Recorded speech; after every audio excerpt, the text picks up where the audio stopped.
This is Caitlin Leitner from Prisma Health, and she works in the Canine F.E.T.C.H unit. And as we talked about, obviously we know canine is dogs, and she's going to talk about this. And it's a unit that really helps people, and we're going to talk a lot about that. We have had people on the program, if you look back into our previous interviews, that have worked for Canine Companions for Independence, and also have had service dogs, legitimate service dogs, in the past, and still do. So Caitlin, thanks so much for coming on the program. Do appreciate your time. Thank you for having me. I'm so excited. This is fun. All right, so let's kick this around, Caitlin, and talk about this. So first of all, what is the Canine F.E.T.C.H unit, and how and when did it start? Yeah, so the Canine F.E.T.C.H unit started 4 years ago. In July of 2016 would be 4 years ago. So yeah, that is how long we've had our program here. We are in Prisma Health, which is located in Greenville, South Carolina. And so we started the Canine F.E.T.C.H unit because we really saw a gap of services in our hospital. We didn't have a full-time dog program. We had dogs visiting, and we really saw a gap in services. When those dogs were here, people were happier. It helped enhance our patient care. And so why wouldn't we want that all the time? So we started and proposed our full-time facility dog program to our hospital administration, and they accepted it. And we got our first dog, who was Vivitar, in July of 2016. So she was our first babe. She started in our radiology department, working with our pediatric sedation services. And so that was when the Canine F.E.T.C.H unit was born. And F.E.T.C.H really took on our mission statement, which is friends encouraging therapeutic coping and healing, which is what we wanted these dogs to do within this hospital. And so since then, we have grown to a 8-dog program. We have 5 full-time dogs that work specifically within our children's hospital areas, who are partnered with handlers with jobs such as physicians, doctors. We have handlers who are certified child life specialists. And those are kind of our children's dogs. And then we have 2 dogs that are fully dedicated to our adult palliative team services. And they are partnered with handlers who are chaplains, social workers, and physicians as well.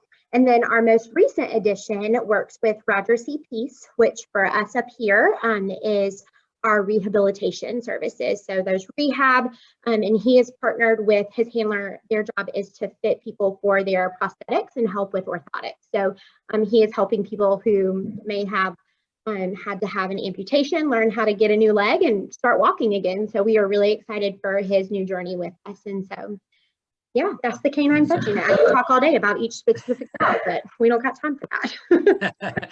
So Caitlin, let's talk about this. So what made you want to get involved in the unit? Did you always have a love for dogs? Is that why? Yes. Who doesn't love dogs?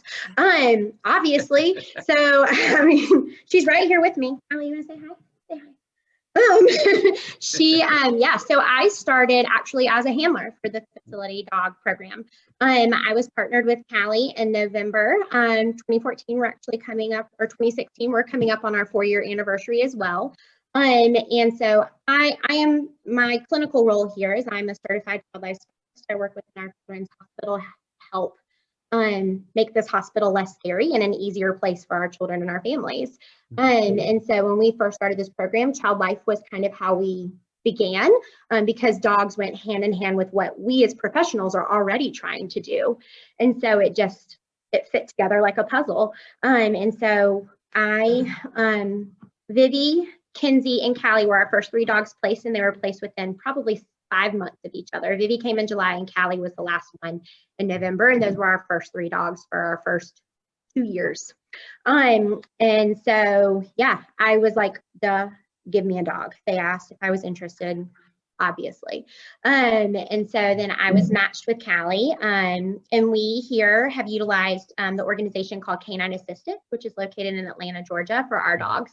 And so the way they do it is they kind of map you to your dog, which I used to think was a bunch of hobby job. But now that Kalle and I have been together for 4 years, she is my reflection in a dog. She really is the other half of me. So it is true, like they match you together in a perfect pair. And as our unit has grown, that was when we kind of saw that we needed a coordinator position.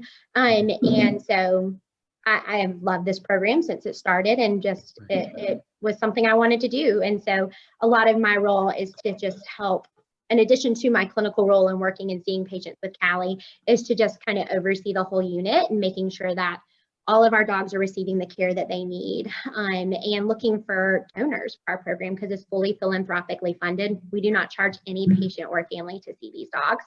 And so everything that we do is through our donors. And so just stewarding those relationships and working on different and unique opportunities where we can seek fundraising to keep this program not only growing, but to sustain it forever. Because I don't think any of us, when our dogs retire, want to see this program end. And so we want to make sure that when that time comes, we're ready for the next set of babes to kind of come and roam these halls.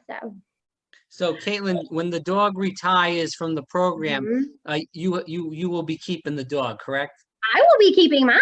Yeah. It's kind of up to the handler, honestly. The organization that we work with, Canine Assistance, they ask the handlers, would you be willing to accept on all financial responsibility for your animal, and health responsibility? And the handler does have the right to decline if, that doesn't fit with their life. It's true. It happens. And then Canine Assistance would then look for further placement for their animal. But I'm going to be really honest with you. I don't think any of my handlers will be doing that. It's kind of hard to, you're with your dog. I'm with Kalle every day, all day, including the weekends. It's very rare that we are not together for longer than an hour. I'd say that's probably our max. So I don't think you do that for 10 years and say, all right, bye, see you later.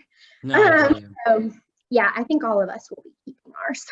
So we talk about the dogs, and I've looked at your website and heard about your program. They're all like golden retrievers then, correct? Or no? So our newest one, which you're hearing about it here first, we haven't even announced it on our Instagram yet, is Bo. And he is our first, like, truly very different. He's a Portuguese water dog, which we're very excited about. He's black. He's our first black dog.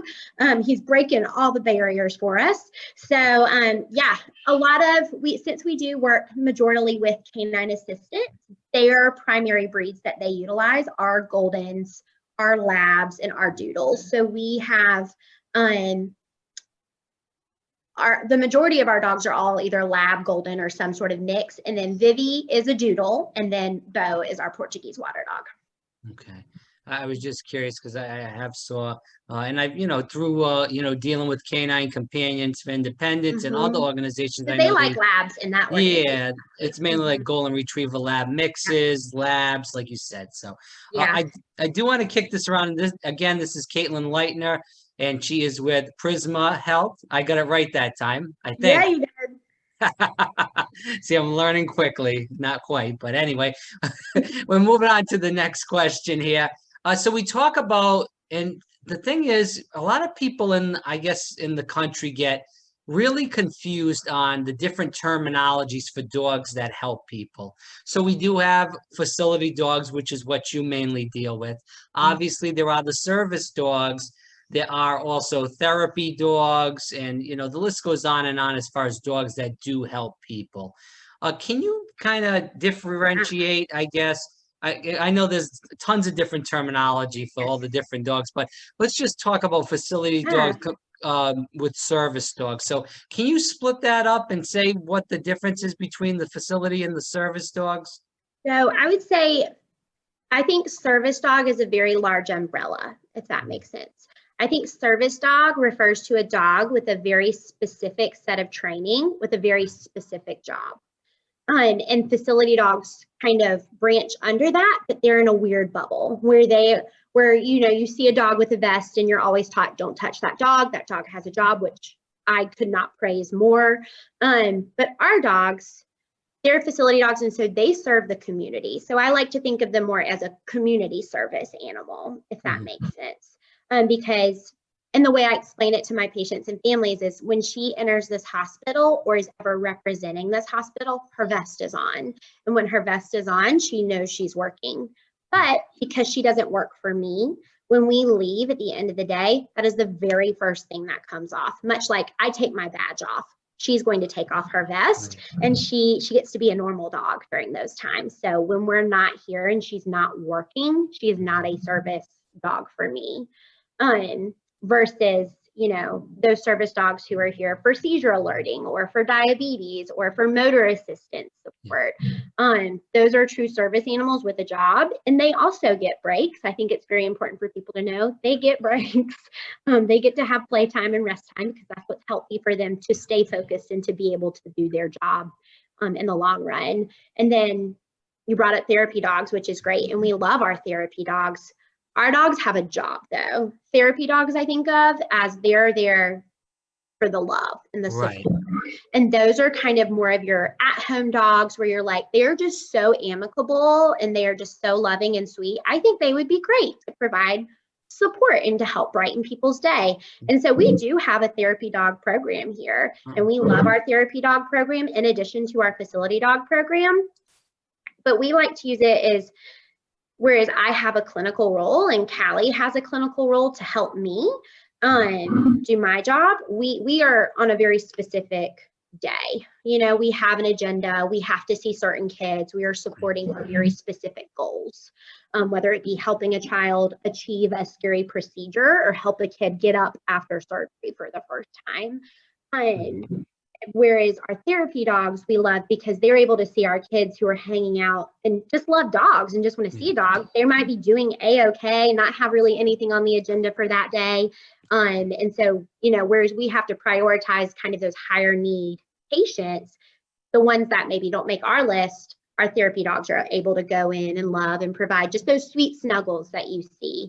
And so we are so grateful here. We work with, it's called Pet Therapy of the Upstate, and they train and certify all of those dogs for us and help those handlers go through our volunteer service program.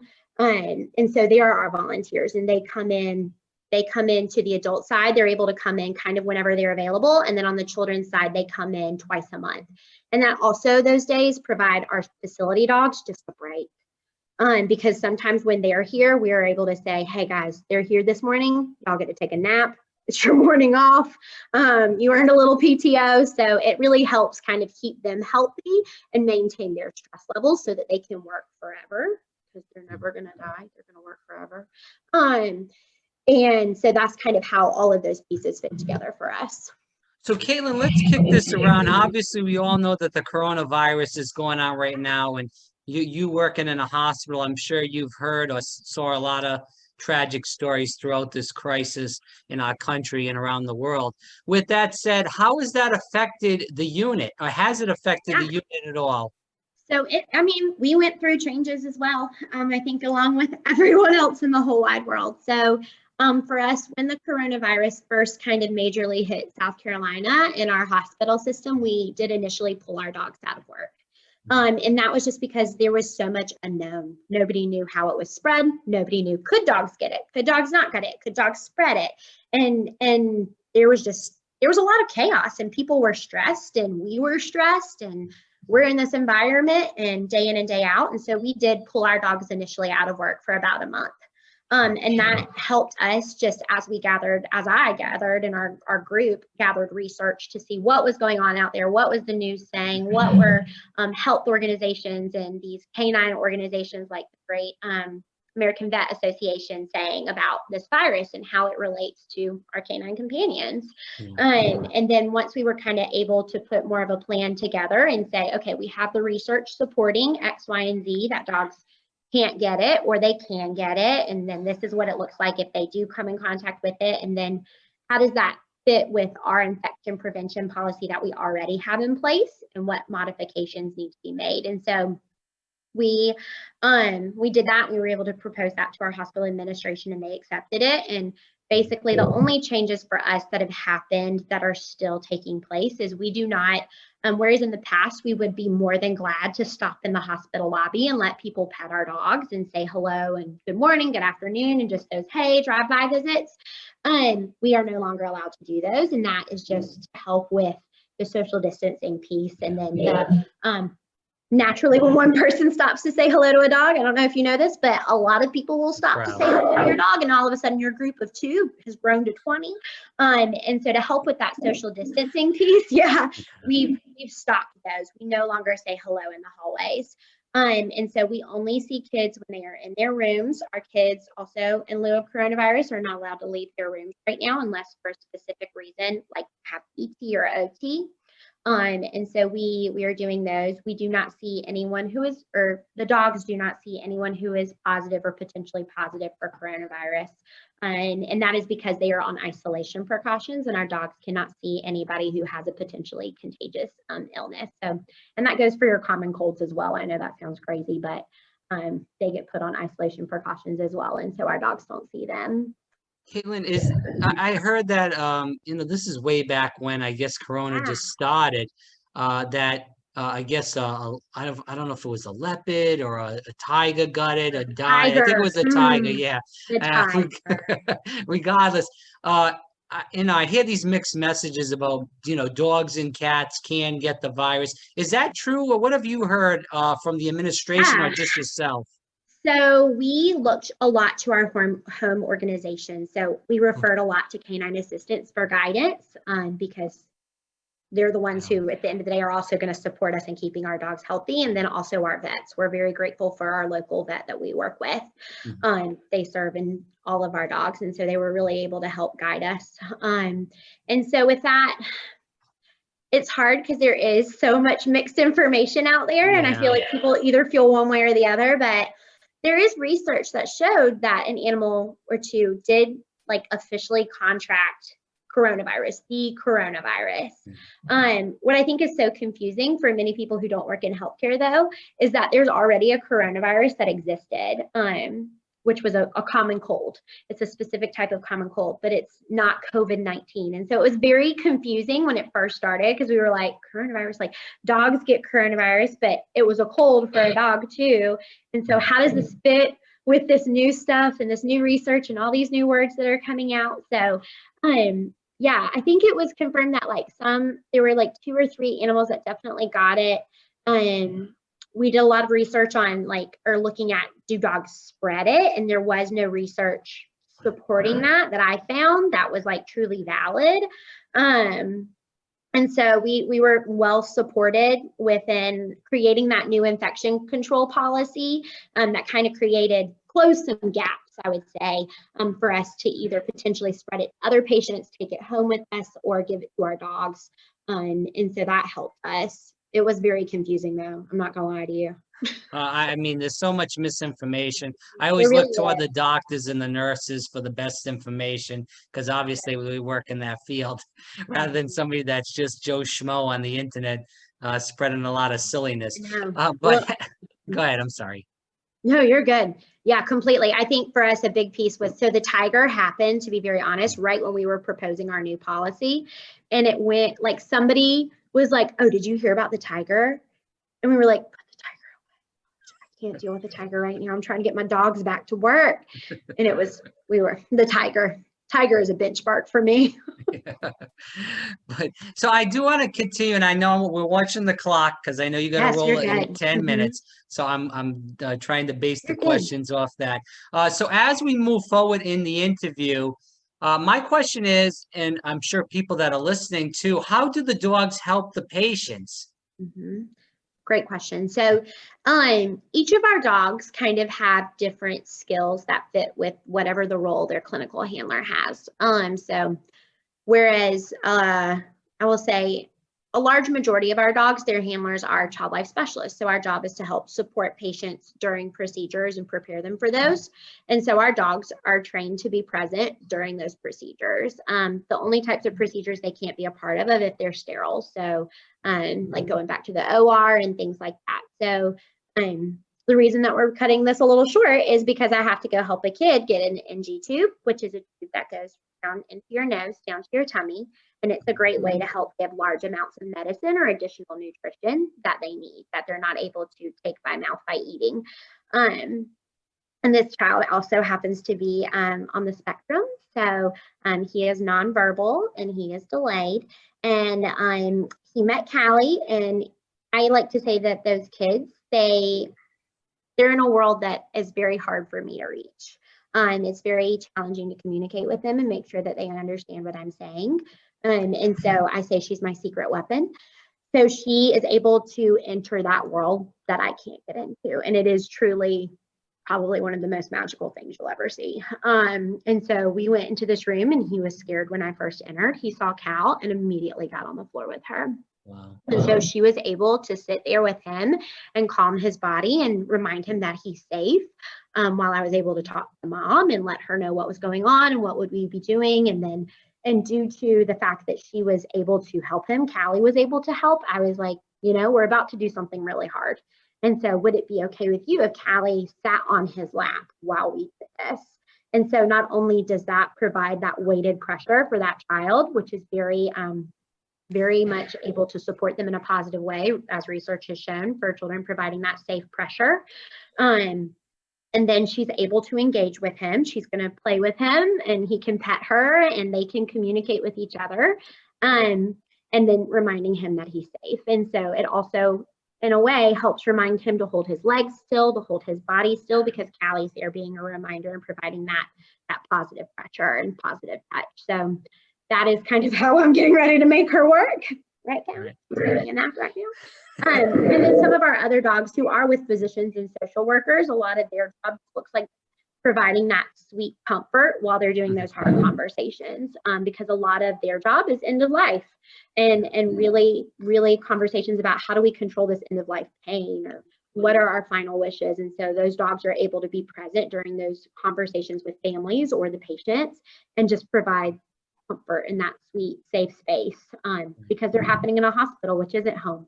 And it's not, it's not the most comforting place always. And so that's what these dogs are able to transform this space and make it so. So Caitlin, since you brought that up about, end of life, a lot of, people with pain that are dealing with that, do you feel like, and I know you're not a veterinarian, but do you feel like these dogs sense the pain? I've heard stories from other people that say, somebody has their knee replaced. The dog lays on the knee. He almost like senses that knee is in pain or it's just been replaced. You agree with that? Yeah, I think they do that. I say our dogs are like more stress tuned, so they can walk in a room and they know who's stressed, whether they're showing it or not. They are able to go right to them. It's like, when was it? Maybe a couple weeks ago, Kalle and I went in a room and our goal was to snuggle with this kid, but Cal went in and she went right to that mama, like not even a word. And the mom, she like climbed up in the chair with this mom and the mom just started crying. And I was like, what's going on, guys? And she was just like, this has been like the most sweet thing ever. We are away from home. We haven't, and with COVID, we don't have visitors right now. So families are stretched if they don't have the right resources. And so it has been very hard for them. And so, this family, they'd been here for a lengthy admission. They hadn't seen dad. Mom is tired. There's a lot going on. There's still a lot of unknowns while we're trying to figure out what's going on with this child and how to best treat them. And so Cal went in and she sensed that mom's stress and she went right to her. And I think the most important part for us is we don't stop that. As her handler, I went in with the intention that we were going to hang out with this kid and, see what's going on and how we can support him. But she knew she needed to be with that mom, which is fine. You be with that mom and I will play with the child in the bed. We'll do Legos. You do you, girl, And so that's their job, is they're like little sponges. They walk into rooms and they just soak it all in and try and make that a little bit better. I do have the question. You just spoke about the mom, Caitlin, and how that the dog really went over to that mom and sensed that stress. With that said, do you have any kind of really heartfelt stories about how one of the dogs, maybe it was your dog, maybe it was a different dog that's in the program, really helped somebody come out of their shell, maybe help them just get better mentally, physically, emotionally, whatever it may be? One of my favorite stories is actually about Vivi.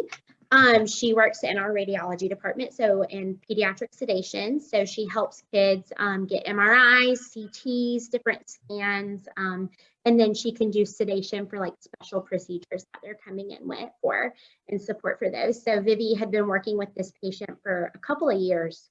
who was on a little bit delayed. And she was coming in for, she had to come in for very regular MRIs to be checked. And she had been being sedated for these MRIs the whole time. Well, through Taylor and Vivi's work with her, she was able to do her first MRI with Vivi actually like laying on her feet. And so she was able to do it fully awake while Vivi laid on her feet for that whole scan. Vivi wore headphones because you wear headphones in MRI because it's a loud camera. And that is probably like one of the coolest stories where we can see just how these dogs like can change, I think, the longevity when they work with patients, because we do have some patients that we work with very frequently. And so they can really change the coping of those children so that they turn into like healthy coping adults where they don't need all of the supports in place, which I think is so important for us. That's amazing. That's why dogs are better than people, in my opinion. Right. And we'll end the interview with this. And again, this is Caitlin Leitner, and she is with the Canine F.E.T.C.H unit at Prisma Health. And Caitlin, thanks so much for your time so far. As we end the interview, can you tell people that are listening to this interview where they can help, how they can help in any way? Yes, so we, you can always just Google the Canine F.E.T.C.H unit. I think we pop up and there are links on that page. There's information on that page about our dog program and about each specific dog, where they work, fun facts about them, their pictures. And then at the bottom of that page, there is a click link to donate if you would like to. I'm going to actually pull up on my phone so I can tell you the right phone number. And then we also have our Instagram. Follow along on our Instagram. We love to post pictures of our dogs working, and then also their home life when they're acting like crazy loons. But we love to post like very special patient stories of our dogs on there. And then we do a lot of staff support. So we do a lot of staff highlights, and it's just a fun place where we say, you know, it's where you can see what these dogs are doing every day. And so what else can you do with that? And then lastly, you can also text the number 41444. You text that number, the word you would text is Go Fetch, and it will send you a donation link to help support our program as well. That's awesome. Again, Caitlin, thanks so much for your time. I do appreciate that.